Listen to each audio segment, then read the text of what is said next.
Welcome to Taz Talk, ladies and gentlemen. Today is September the 14th, 2022, and we're going to be talking about the 1 year anniversary of NXT.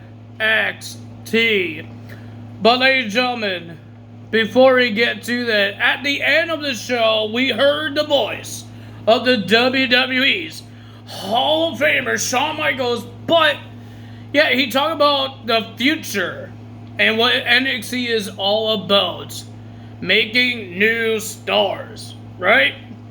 He talked about that, but he says now they're going to do something for the future.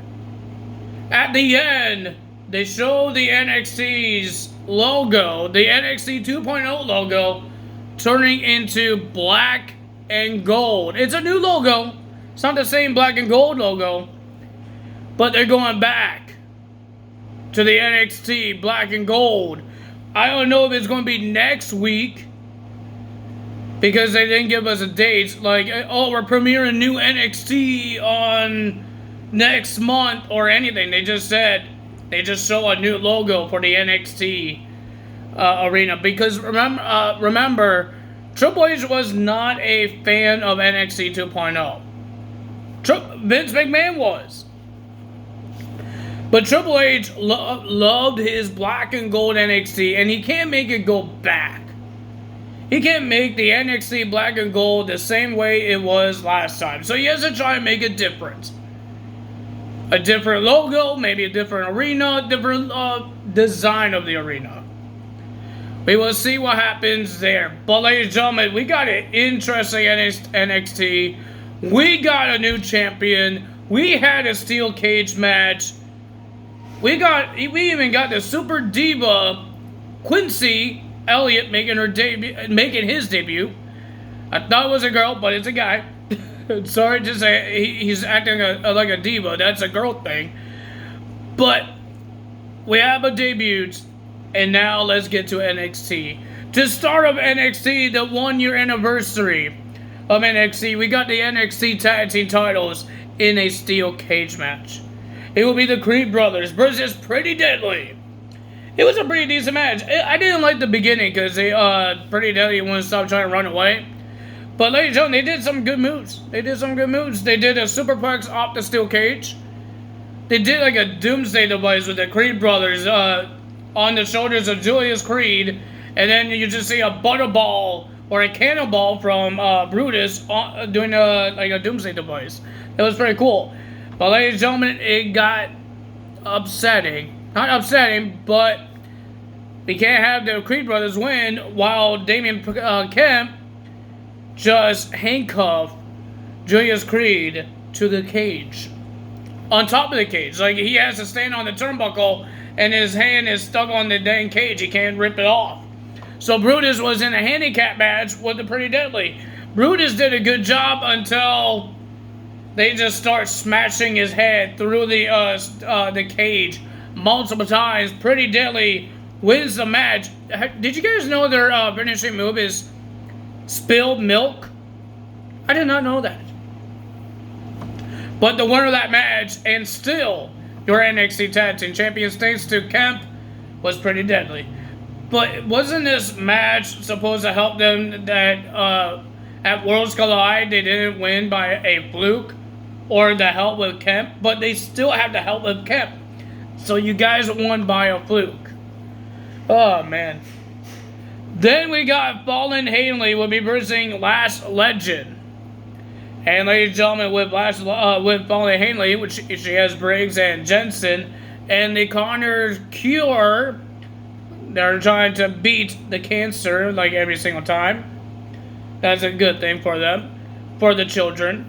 Because if you didn't remember the Connors Cure, the man that loves Daniel Bryan back then, he passed away on that time. It's upsetting. But ladies and gentlemen, WWE tries to help the doctors and all the specialists to help children to beat cancer. So Fallon Henley was accompanied by one of the patients in that hospital place. I forgot the kid's name. I'm sorry. I don't want to be disrespectful, but I think it's pretty cool that WWE lets some students or some patients be part of the show, and that's pretty cool. Even going near the ring, it's pretty cool. Lucky kid. Lucky kid. But ladies and gentlemen, the winner of that match was Paul Haley beating Last Legend. Good job for Haley, got the win. Then we had Quincy Elliott will be versing a jobber. This is the debut of Quincy. Technically, I guess Quincy made a debut on NXT's Level Up. But ladies and gentlemen, the winner of that match was Elliott, getting the win with a bonsai drop. He even did the Goldust thing. I think we have a wannabe Goldust, but maybe better. Maybe. No, I don't think anyone can replace Goldust. But ladies and gentlemen, Quincy get the win. Good job for that person making the debuts. Then we have Cameron Grimes supposed to choose a partner to verse Tony D'Angelo and Stacks. But ladies and gentlemen, he wants to go in this by himself. So he wants to be in a handicap match. He didn't choose anyone. And then we just see Cameron Grimes getting beat up. Until Joe Gacy came out. And act like he's a tag team partner of Grimes. And ladies and gentlemen, the team of Joe Gacy and Grimes gets the win. But Cameron Grimes says, I don't need you. But when they won, Cameron Grimes was leaning on the ropes, and then Gacy walks behind Cameron Grimes and hugs him behind him. And Cameron Grimes just shoves him away, says, I don't need you. And then Joe Gacy told his little goons to attack Cameron Grimes. I don't know what's going to happen with Cameron Grimes, but the guy, does he need Joe Gacy, or can he handle things by himself? He was getting beat up a lot. We don't know. But ladies and gentlemen, we found out who's the number one contender. Who will be the challenger for the North American title? Was it Joe Gacy? Was it Carmelo Hayes? Or Von Wanger? And the fans voted Wes Lee. When Wesley was about to get ready for his match, he got attacked by Trick Williams and Carmelo Hayes. He got injured. We don't know who's the next person that could have a chance. Because Joe Gacy just had a match, and those two didn't win. So we'll find out what happens there. Then we have Lions and Zoe Stark will be versing Ariana Grace and Kanina James. And ladies and gentlemen, of course, the winner of that match was Lions and Zoe Stark. Then we have Hank Walker, the security guard that has his problems with Javier Barnell. And ladies and gentlemen, and the winner of that match was the security guard. Hank gets the win. And then we got Carmelo Hayes coming out. And he's talking about that he's the real A champion. The champion that is better than everybody else. But ladies and gentlemen, the man that answered the challenge because Wesley got beat up was Solo Sikoa, the newest SmackDown member of the roster and the newest member of the Bloodline, will have a chance at the North American Championship because he told Carmelo Hayes that he's next. Remember, he's keep on saying that before he got injured, he told Carmelo Hayes that, he told Cameron Grimes that he's next. He's next in line for that championship. And he was. And ladies and gentlemen, it was a pretty decent match, but the winner of that match, and your new NXT's North American champion, Solo Sikoa, getting the win.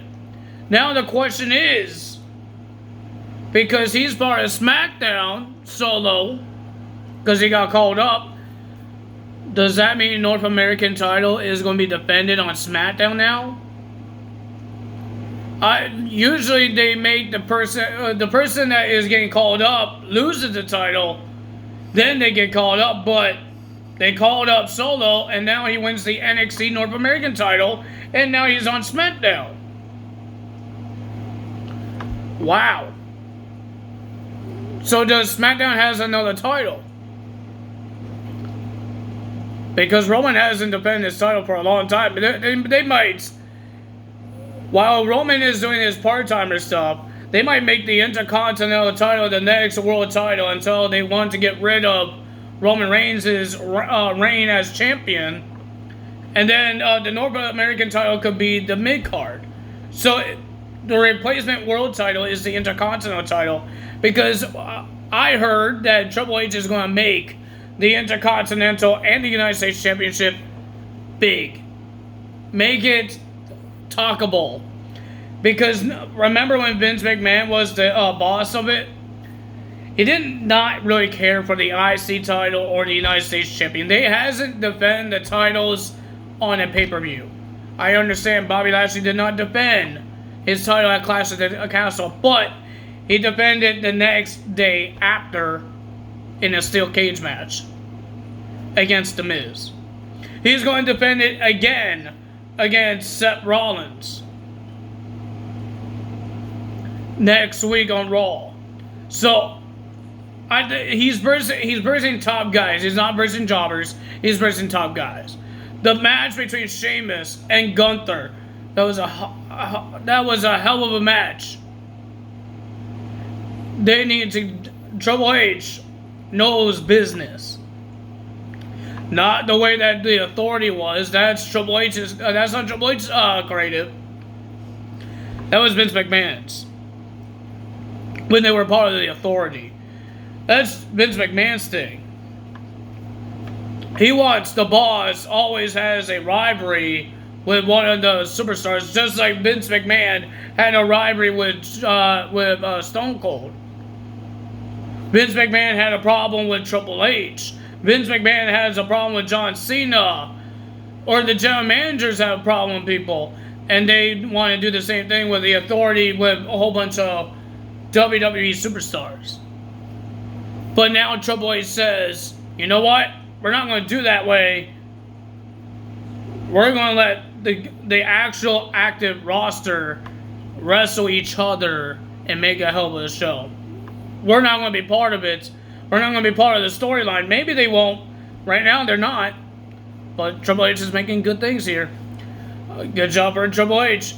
Who's the next return, ladies and gentlemen? Everybody wants to know who's the next return. Because Triple H is not done with the returns. It's been like 2 weeks now.